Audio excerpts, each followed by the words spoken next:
Welcome to African Today, the voice of a changing continent. We bring you the stories shaping Africa's present and future, from breaking news and bold analysis to culture, innovation, and voices on the ground. We're here to inform, inspire, and amplify the heartbeat of Africa every single day. Thank you for stopping by the channel. We hope you enjoy our video. Let's begin. Botswana President Duma Boko follows Traoré's path, slashing politicians' pay, raises workers' wages. By African Today Newsroom.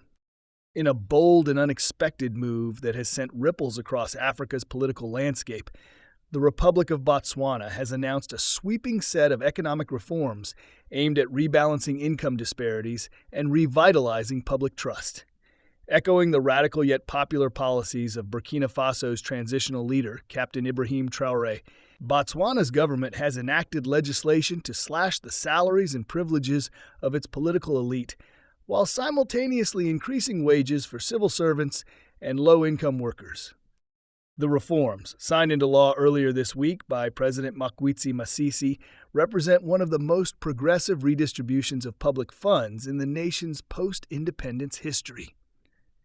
The new policies are being hailed as a historic turning point in Botswana's governance, potentially setting a precedent for the entire continent. A wind of change blows through Gaborone. The announcement came during a nationally televised address from the capital, Gaborone. President Masisi, flanked by key ministers and union leaders, stated, "We have listened to the people. We have heard their cries for fairness, equity, and dignity. Today, we take the first step towards a Botswana where leadership is about service, not self-enrichment." Effective immediately, the salaries of all cabinet ministers, parliamentarians, and high-level government officials will be reduced by up to 35%. Presidential allowances and non-essential luxury expenditures, such as vehicle fleets, foreign travel budgets, and state-sponsored retreats, have also been slashed. Meanwhile, Botswana's nearly 150,000 public sector workers will receive a wage increase ranging from 15% to 25%, with the largest boosts targeted toward the lowest earners, including teachers, nurses, sanitation workers, and junior civil servants. Inspiration from Ouagadougou. The policy bears a striking resemblance to Burkina Faso's own economic realignment under Captain Ibrahim Traoré, who famously cut government perks and redirected funds toward education, healthcare, and worker salaries. Traoré's unapologetically pan-Africanist approach has gained international attention and grassroots admiration for prioritizing people over politics. Botswana, long considered one of Africa's most stable democracies, has historically maintained a reputation for prudent fiscal management. However, recent years have seen increasing public frustration over rising inequality, stagnant wages, and the perception that political leaders were out of touch with ordinary citizens.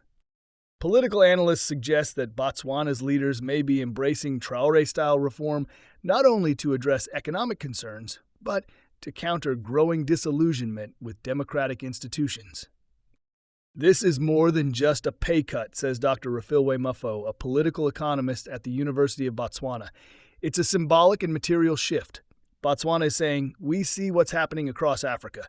We choose to lead by example." Reactions across the continent. The announcement has stirred reactions from both within and outside Botswana. The Botswana Federation of Trade Unions, BFTU, has lauded the reforms as a victory for the working class. "This is the culmination of years of struggle and negotiation. At last, our workers are being recognized as the backbone of this nation," said BFTU Secretary General Kabo Galamang. In contrast, some members of the political establishment have voiced concern.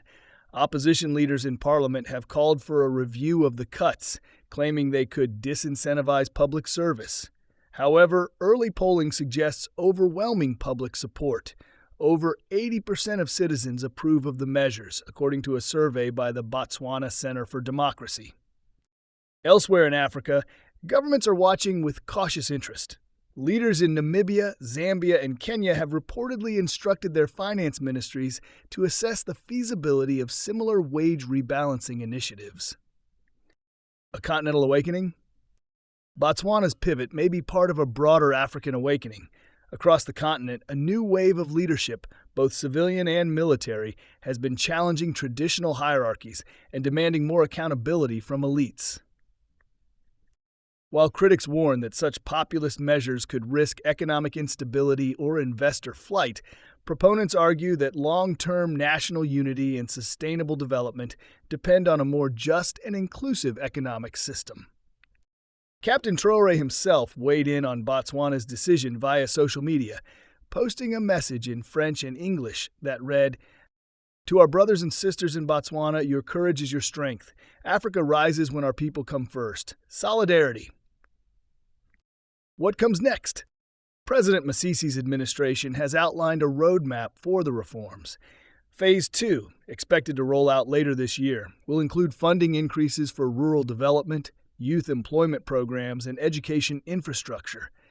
Plans are also underway to review procurement contracts and cut corruption at its root. Whether these reforms will become a permanent fixture or a fleeting political gesture remains to be seen. However, for now, the message from Botswana is clear. The time for elite-driven politics is over. The age of people-first leadership may have truly begun. As more African nations grapple with inequality and governance challenges, Botswana's bold step could inspire a renaissance of integrity and servant leadership across the continent. Africa is watching, the world is watching, and Botswana is leading.